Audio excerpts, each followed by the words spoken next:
Hi guys, we're here to read more Gangsta Granny. The last time when you read, I think with Mr. Tula, there was a rat in the pipe. So this is chapter 25 and it's called Haunted by Ghosts. The sound of Ben's scream echoed through the length of the pipe. He whacked the rat off his head and it landed on top of Granny, who was crawling up the pipe just behind him. "Poor little rat," she said. "Be gentle with him, dear." "But he was here first. Now come on, we have to hurry. The sleeping tonic chocolate cake I gave the guards will be wearing off very soon."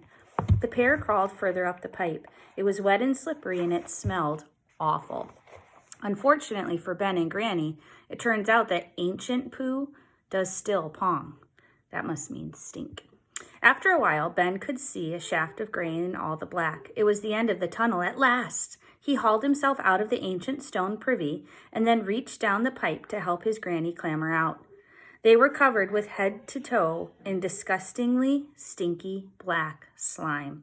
Standing inside the cold, dark toilet, Ben spied a glassless window in the wall. They clambered through this and landed on the cold, wet grass of the tower's courtyard below. For a few moments, they lay there, gazing up at the moon and the stars. Ben reached out and held Granny's hand, and she squeezed it tight. "This is amazing," said Ben. "Come on, dear," she whispered. "We've barely started yet." Ben stood up and helped Granny to her feet. The old lady immediately started unwrapping the cling film that she had waterproofed her handbag with. This took several minutes. "I think I may have overdone the cling film. Still better safe than sorry."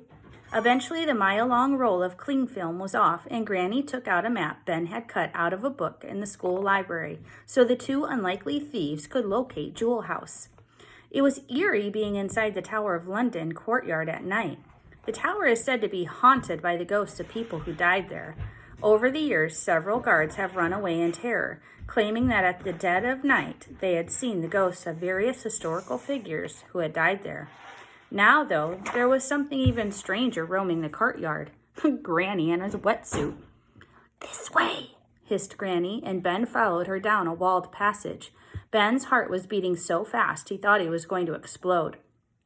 After a few minutes, they were standing outside Jewel House, overlooking Tower Green and the monument to those who were beheaded or hanged there. Ben wondered if he and Granny would be executed if they were caught stealing the crown jewels, and a shiver ran down his spine. Two beefeaters were lying on the ground, snoring loudly. Those are guards. Their immaculate black and red uniforms, emblazoned with ER, were becoming soiled on the wet ground.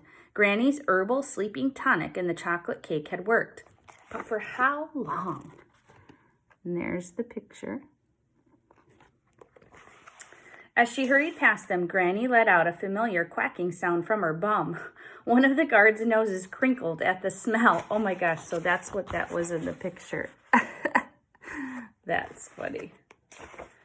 Ben held his breath, not just because of the smell, but because he was afraid. Was Granny's bottom burp going to wake the guard and ruin everything?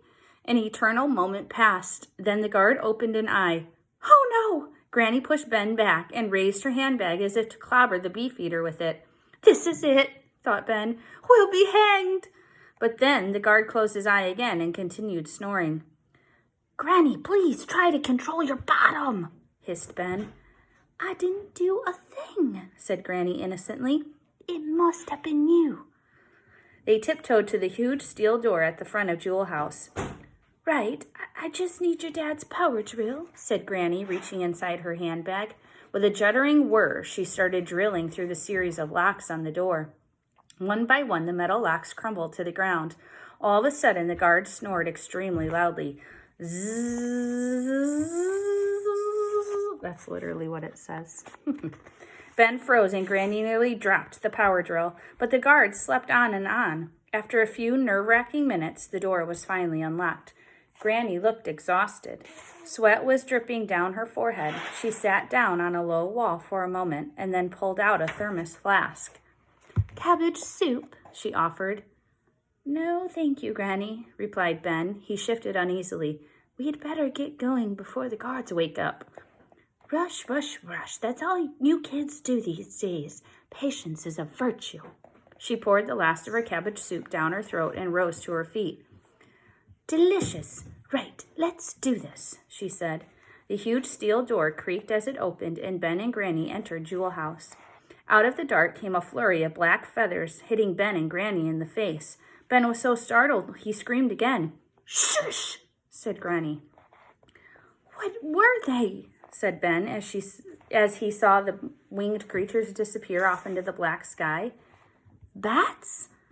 No, dear, ravens. There are dozens of them here. Ravens have lived at the tower for hundreds of years. This place is spooky, said Ben, and his stomach nodded in fear. Especially at night, agreed Granny. Now stay close to me, boy, because it's about to get a whole lot spookier. Chapter 26 is called A Figure in the Dark.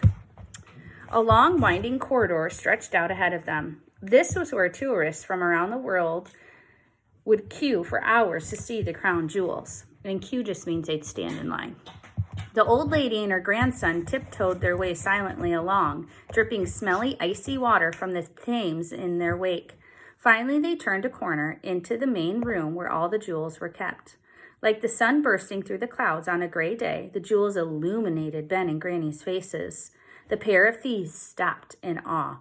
Their mouths fell open as they looked at the treasures laid out before them. They were more magnificent than anybody could imagine. It truly was the most superb collection of precious objects in the world. Dear reader, not only were they beautiful and priceless, they symbolized hundreds of years of history. There were a number of royal crowns. There was St. Edward's crown, with which the new king or queen is crowned by the Archbishop of Canterbury during the coronation ceremony. It's made of gold and decorated with sapphires and topazes. Proper bling. The imperial state crown, in which were set an incredible 3,000 gems, including the second star of Africa, the second largest stone cut from the largest diamond ever found. No, I don't know where the first star is.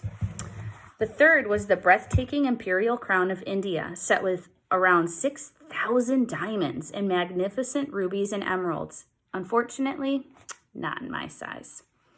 The 12th century gold anointing spoon used to anoint the king or queen with holy oil, not to be used for eating Cocoa Pops.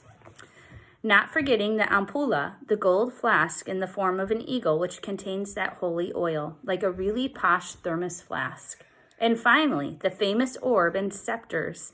That's a lot of gear. If the crown jewels were featured in the Argos catalog, they would probably look like this.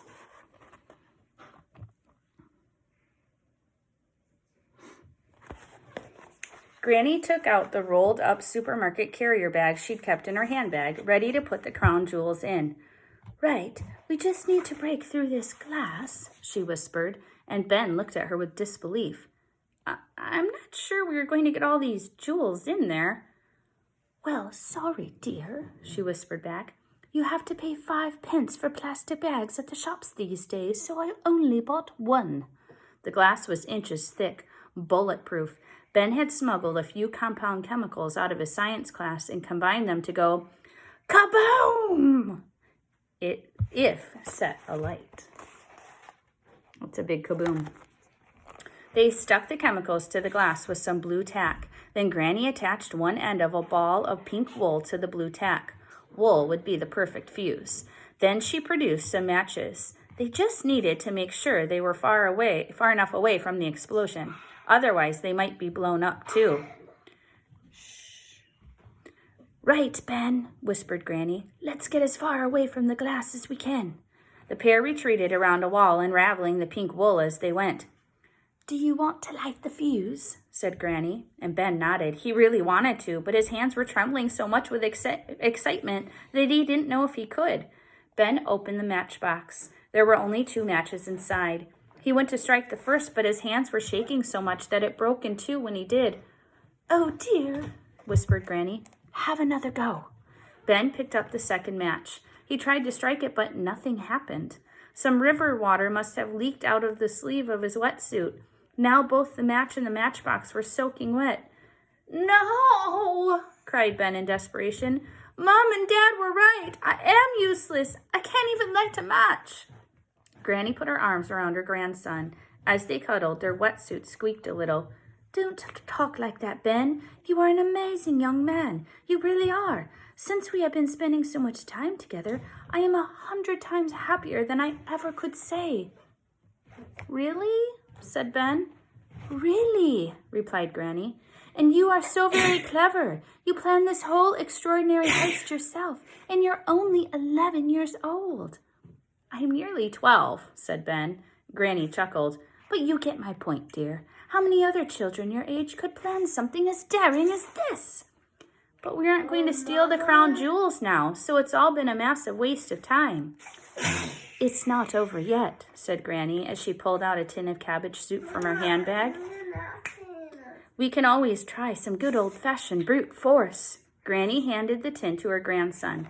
Ben took it with a smile and then walked over to the cabinet. "Here goes," said Ben as he swung back to the tin to strike the glass. "Please don't," said a voice from the shadows. Ben and Granny froze in terror. Was it a ghost? "Who's there?" Ben called out. The figure stepped out into the light. It was the Queen.